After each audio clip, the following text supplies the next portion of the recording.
Hello.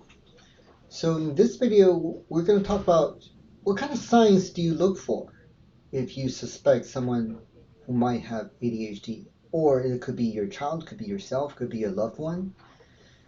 So there are certain characteristics that strongly suggest ADHD as a possibility.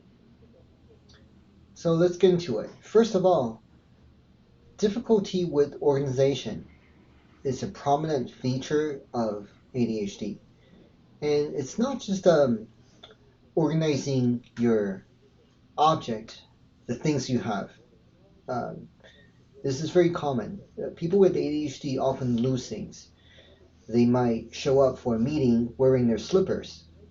They might not be able to find their car key when it's time for a meeting, a deadline. And they might lose the prescription that the doctors gave them for their ADHD medication.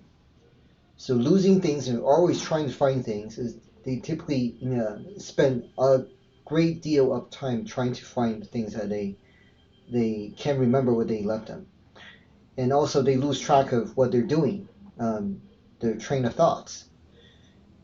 They may be on the way to take out the trash, but on the way there they saw, oh, among the recycles there's a stack of newspapers. Oh, and then they started reading the newspaper because it's an interesting article about the lagoon restoration project.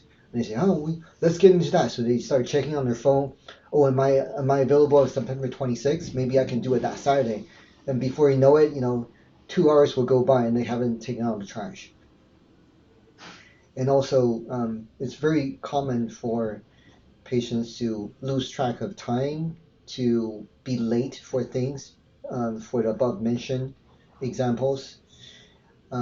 Typically, classroom work for school work, for those of people who are still students, is generally very difficult.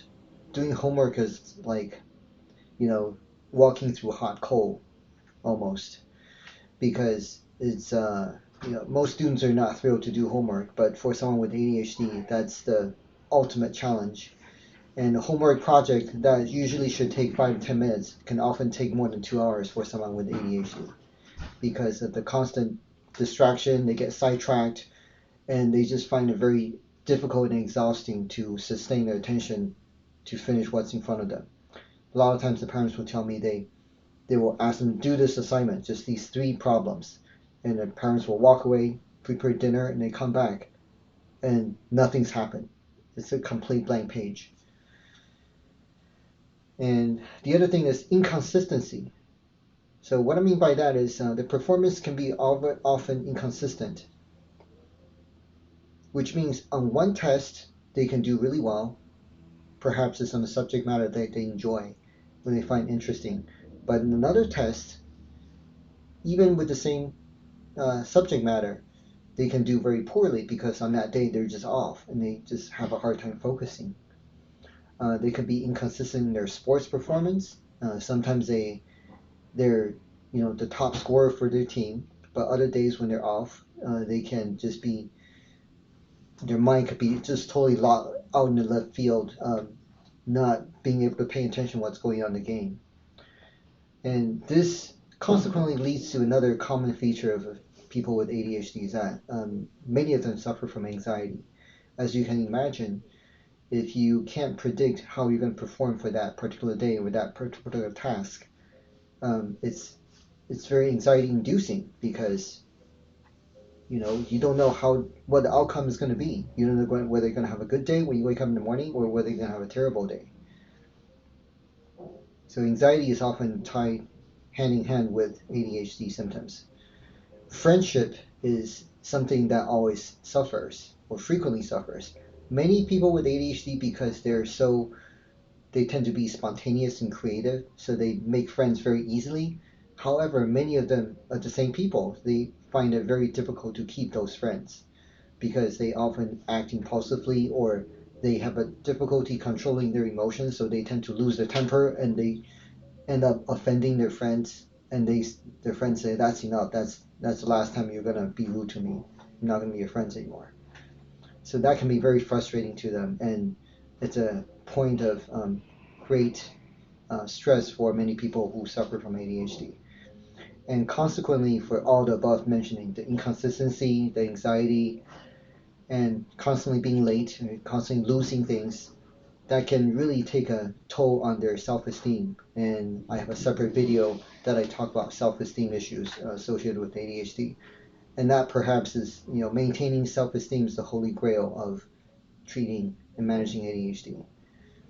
And lastly, another sign that may make you consider ADHD is, if you have family members with ADHD, that drastically increases your chance of having ADHD yourself.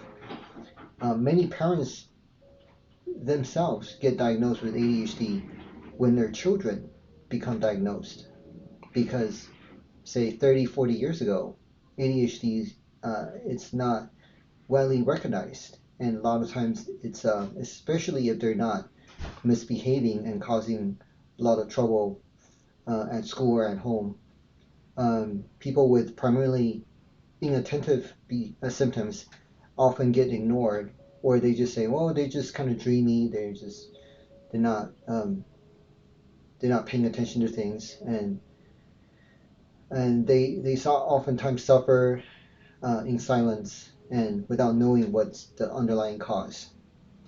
So if you fit into any of these criteria, I would strongly suggest you consider scheduling an appointment with your healthcare provider and get to the bottom of this. Even if it doesn't turn out to be ADHD, it could turn out to be another condition that we might be able to find a solution for to make your life easier.